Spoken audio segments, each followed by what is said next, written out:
มือนี่พอดีแล้วขางเฮือนขางนี้อันนี้อาหารเฮาบ่ได้ซื้อตัวสำเร็จเนาะเฮาให้เพิ่นปั้นเองพี่น้องเอ้ยต่อทางเฮือนครัวอีกบัดนี้นี่เห็นบ่อันนี้เพิ่นปั้นเองพี่น้องเอ้ยปั้นบัวเรียบร้อยแล้วไปนำเสร็จไปนำเนาะสร้างเนาะก็สะอาดวันนี้ แล้วพี่น้องเอ้ยห้องนอนนี่มันได้หรอใช้มันได้หรออันนี้มันจะเอาสีเดียวเลยบ่อ๋อน้อยหากวันใดบ่ทันมีเนาะ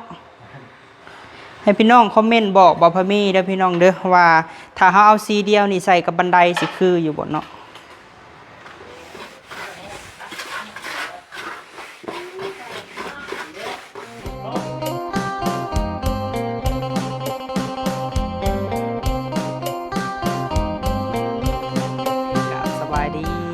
สบายดีสวัสดีพ่อแม่พี่น้องป้าลุงเนาะที่หักแพงซ่องบ่าวพามีเบิดสุขุสุคนเด้อพี่น้องเอ้ยเนาะพบพ่อกับบ่าวพามีอีกแล้วพี่น้องเอ้ยพบพ่อกันช่วง3-4 โมงแรงเนาะพี่น้องเนาะพบพ่อกันหากมาแต่ส่งพื้นอยู่เฮือนพี่น้องเอ้ยมื้อนี้บ่าวพามีคนไม้คนฟืนได้2 รถเมื่อไว้เฮือนพี่น้องเอ้ยให้เบาเทเพิ่นเป็นคนแก่ให้เนาะคำจักหน่อยสิไปแก่ไม้ให้แม่ตู้ค้ำพี่น้องเอ้ยมื้อเช้านี้ก็แก่เหือน้อยพอดีมื้อนี้ได้3 เที่ยวอาจจะเป็น4 รถทั้งมื้อแรงเนาะพี่น้องเนาะเอาพบพ่อกันช่วงแดดอ่อนๆเลยพี่น้องเอ้ยมื้อนี้สิมาอัปเดตให้เบิ่งเนาะสร้างเพิ่นปูกะโลพี่น้องเอ้ยหรือว่าปูกระเบื้องนั่นแหละเป็นมื้อที่2เนาะใกล้สิสำเร็จแล้วพี่น้องเอ้ยเดี๋ยวเฮาก็เข้าไปเบิ่งเนาะก่อนอื่นเบิดก็กราบขอบคุณเบิดสุขุสุคนเด้อเนาะแม่ๆ FC ที่ฮักแพงบ่าวพามีเนาะจังไดก็ฝากเป็นกำลังใจให้บ่าวพามีเนี่ยเด้อพี่น้องเอ้ยฝากเบิ่งคลิปเนาะแล้วก็บ่ข้ามโฆษณาพี่น้องเอ้ยแดดเพิ่นแดดก็เลยว่ากั้งผ่าตั้งเนาะให้แดดห่มๆก่อนเฮาจังสิไปเก็บไม้เก็บฟืนต่อพี่น้องเอ้ยให้สร้างเพิ่นมาน้ำไว้เอาข้างนี้ถือว่าแล้วพี่น้องเอ้ยเพิ่นติดบัวข้างนี้เนาะปั้นบัวข้างเฮือนฝากนี้ถือว่าสำเร็จมือครึ่งพี่น้องเอ้ยเมื่อวานนี้กับมื้อนี้พอดีแล้วข้างเฮือนข้างนี้อันนี้อาหารเฮาบ่ได้ซื้อตัวสำเร็จเนาะเฮาให้เพิ่นปั้นเองพี่น้องเอ้ย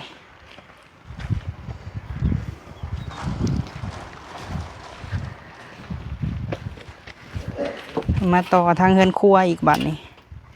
นี่เห็นบ่อันนี้เพิ่นปั้นเองพี่น้องเอ้ยปั้นบัวเรียบร้อยแล้วสบายดีเด้อสร้างเด้อต่อเฮือนครัวบัดนี้สร้างรถกับสร้างเอง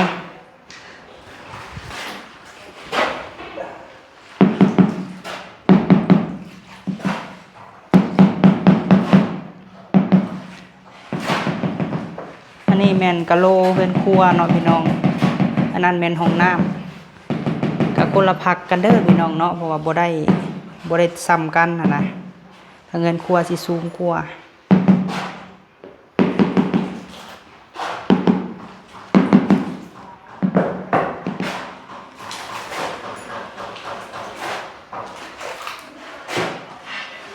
เฮ็ดไปนำเสร็จไปนำเนาะสร้างเนาะก็สะอาดวันนี้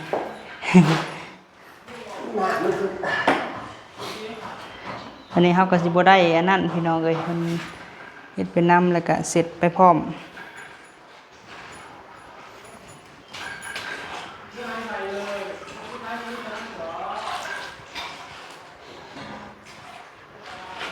นี่แม่นกะโลเฮือนครัวกับเฮือนใหญ่นี่คล้ายคือกันอยู่พี่น้องเอ้ย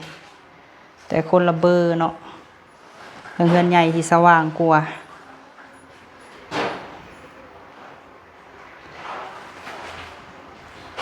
ท ข้างในนี่แล้วพี่น้องเอ้ยห้องนอนนี่ก็แล้วมีแต่บ่ทันลงยาแนว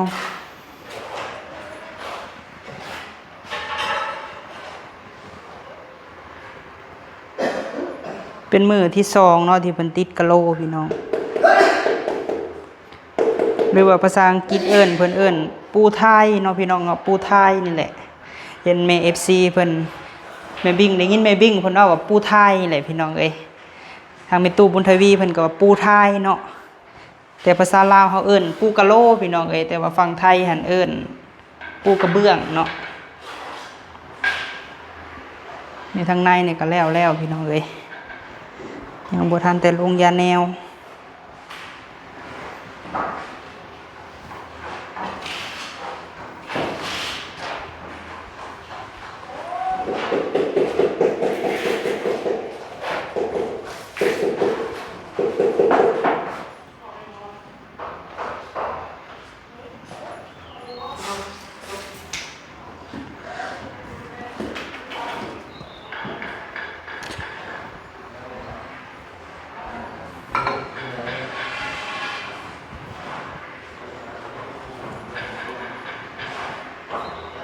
นี่แม่นกะโหลทางหน้าเนาะพี่น้องกะโหลหน้าเฮือน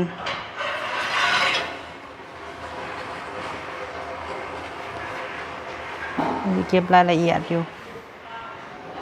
มาอัปเดตมือที่2พี่น้องเอ้ยของการติดกระเบื้อง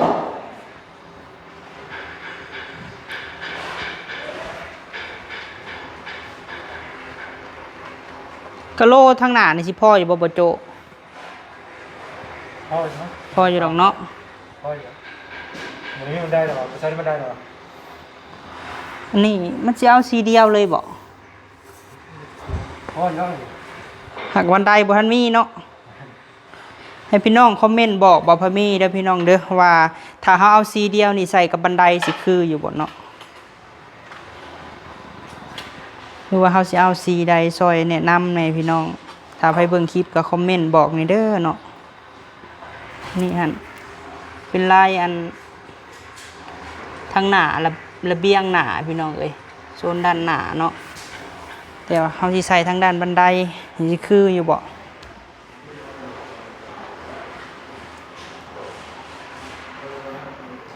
มันก็บ่เป็นเลือกคือกันจังสิเอาสีใดพี่น้องเอ้ย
ตัวเฮือนครัวนี่คือสิพ่ออยู่ดอกเนาะสั่งแอร์เพราะว่าไล่เรือไว้แล้วพี่น้องเอ้ยอันแก๊ส1ให้มีจักอันก็สั่งแอร์4เนาะรายทานก็ถามพี่น้องเอ้ยว่าแก๊สเท่าไรแก๊สละ590 บาทมี4แผ่นขนาด60คูณ60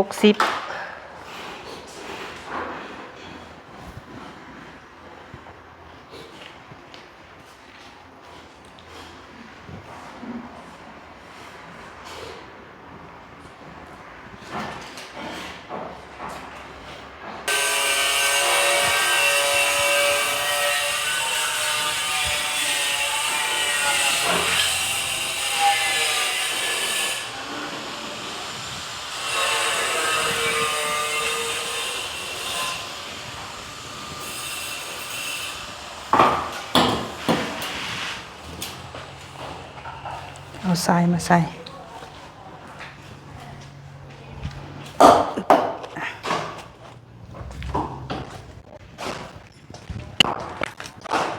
นี่จะเป็นด้านหลังบ้านเนาะพี่น้องเนาะ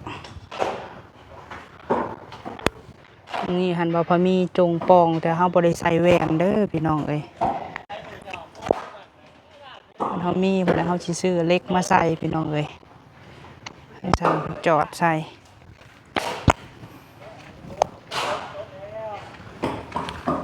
มาเบิ่งเฮือนข้างเฮือนบ่พอมีป้อพี่น้องเอ้ยท่วมหมดเฮือนเนาะ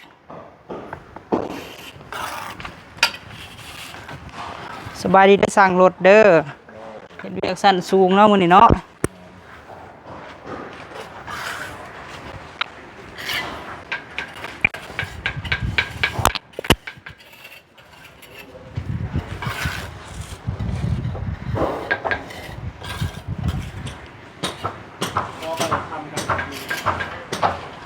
เฮ็ดข้างนี้พี่น้องเอ้ยติดบัวแต่งบัวข้างอันห้องน้ำแล้ว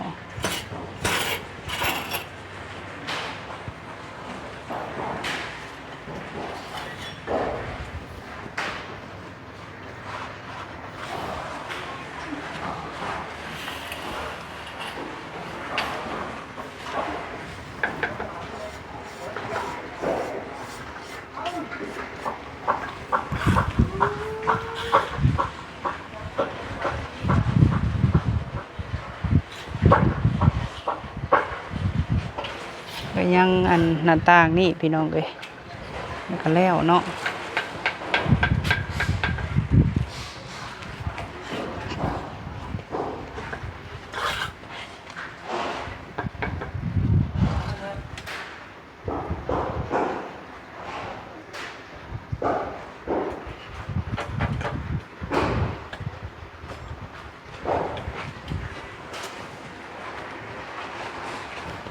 เฮือนเบิ่นข้างป้าข้างเฮือนเฮานี่พี่น้องเอ้ยหลังใหญ่เนาะโอ้ค่าสร้างตั้ง4-5แสนบาทผู้พี่น้องเอ้ย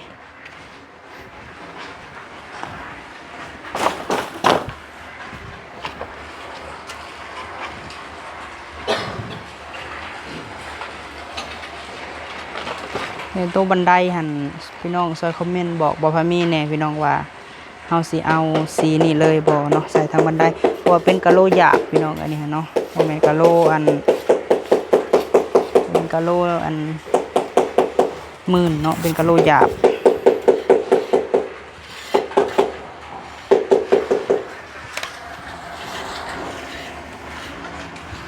ที่แรกว่าสิเอาขึ้นทางหน้าอะไรพี่น้องเอ้ยบันไดเนาะแต่ว่าเลือกเอาขึ้นข้างเอา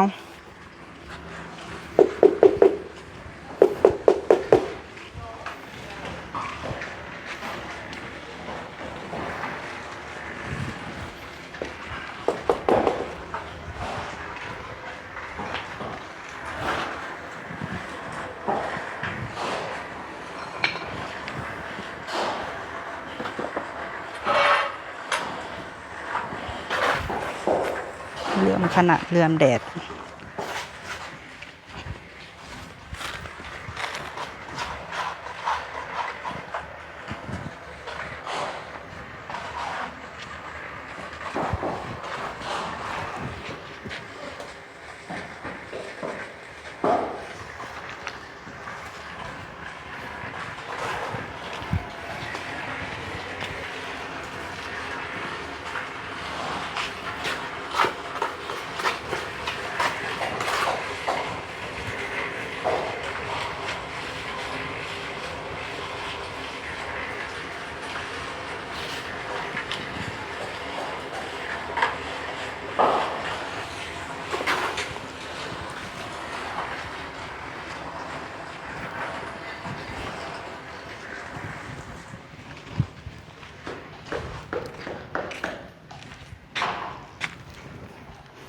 นี่ก็มาอัปเดตให้เบิ่งคือเก่าพี่น้องเอ้ย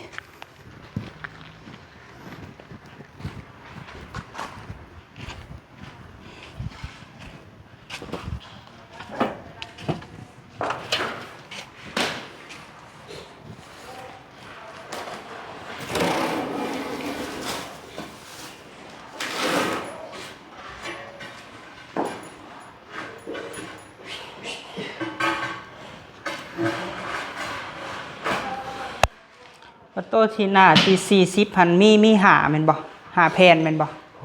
6เนาะอันนี้มีแต่4แผ่น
แต่ว่าใกล้เนาะพื้นที่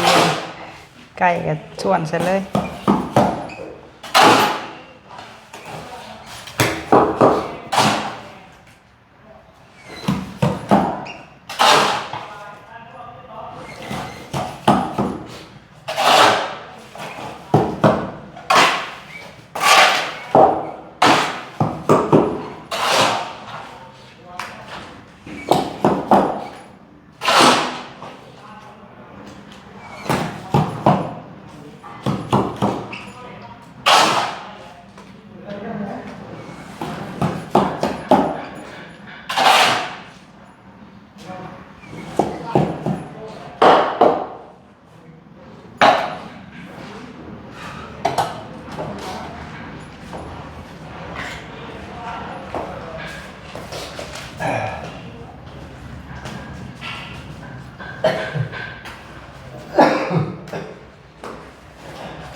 อันกะโลที่ว่าบันไดนี่หั่นมื้ออื่นนี่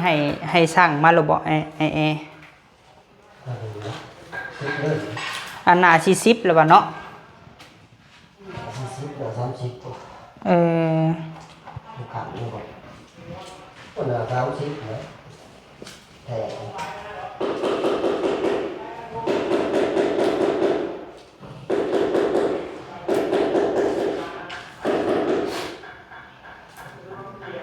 บูเรือบ่ตัวนี้ ตัวใด ตัวนั่นเป็นหัวอัน คือกันอยู่บ่จะวันเนาะเอาสีเดียวเลยบ่ ชิ้นเดียวก็ได้กันเลยมันเรือเลยมันบนเรือเลยมันจะเอาชิ้นใหม่แล้ว เออเพอมันก็หยาบคือกันเนาะสีนะฮะ เนี่ย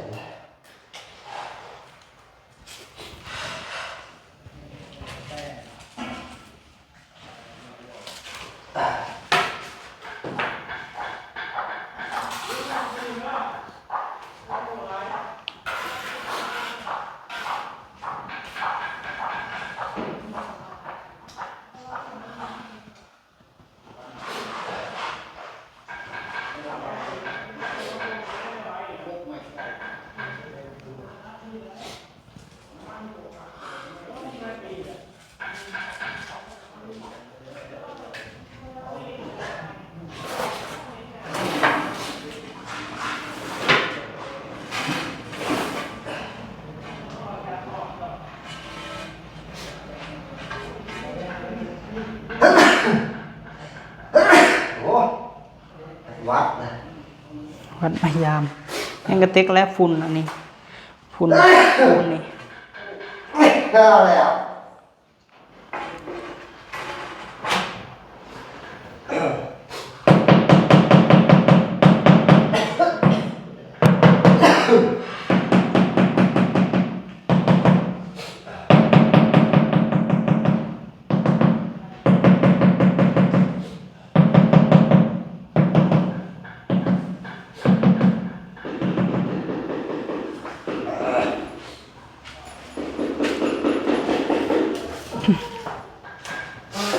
เนาะพี่น้องเอ้ยเนาะเดี๋ยวเราสิออกไปข้างนอกก่อนโธ่แดดยังแจ่มอยู่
ว่าสร้างเฮาให้ลืมปิดไพ่บ่พดมือเลย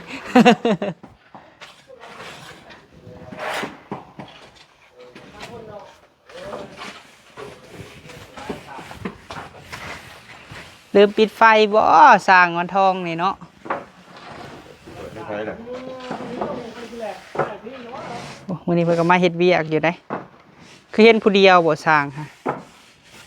โอ้คนไหนทำคนทำคนไหน ช่องบ่ โทษแล้วมึงโอ้ยโทษลังเงี้ยที่กูรีน่ะ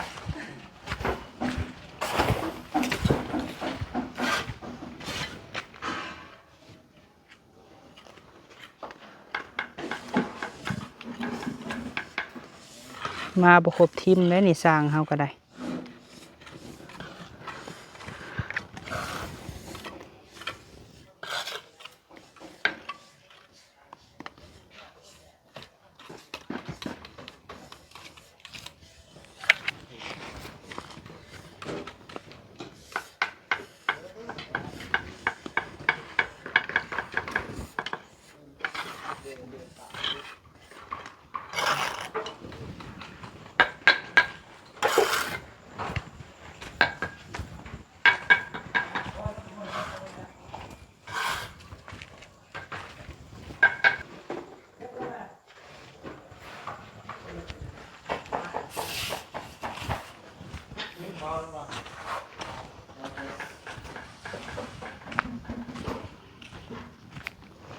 ไปพี่น้องเนาะคลิปนี้ก็มาให้เบิ่งคือเก่าก่อนไปเฮ็ดเวียกเฮ็ดงานของเฮาก็มาอัปเดตเวียกงานเนาะให้เบิ่งคือเก่าเด้อพี่น้องขอบคุญขอบคุณเบิดสุหม่องสุบอนเนาะพ่อแม่ที่ฮักแพงช่องบ่าวพามีพี่น้องคลิปนี้ก็มาให้เบิ่งสร้างเพิ่นติดกะโหลกับปั้นบัวพี่น้องโดยเอาฝากพ่อแม่ให้กำลังใจเด้อพี่น้องเด้อเนาะค่ำเลย